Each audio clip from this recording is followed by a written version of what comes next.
So yung pupersahin na kita pag hindi ka sumunod sa kung saan, are you really ready to bodily carry? Sinimulan ko na eh. Pinusasan ko na si E.S. Mijaldea eh. Alam nila. Alam nila na seryoso na ako. Inuna ko na si E.S. Mijaldea, pinusasan ko ah. You place him under Oh yes. handcuff talaga. So alam nila na ganun mangyayari sa susunod.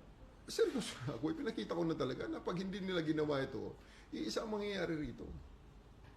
Sasakay ko ang presidente sa aeroplano kahit sino pa ang umaraw. Ilang minuto na naka-handcuff si Midaldea?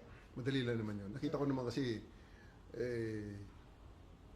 Conche, medyo physically restrained naman siya sa loob ng bus. So, handcuff ko sa kanya, in fairness, hindi niya kayang ilagay ang kamay niya sa likod, kaya hinandcuff ko siya sa harap.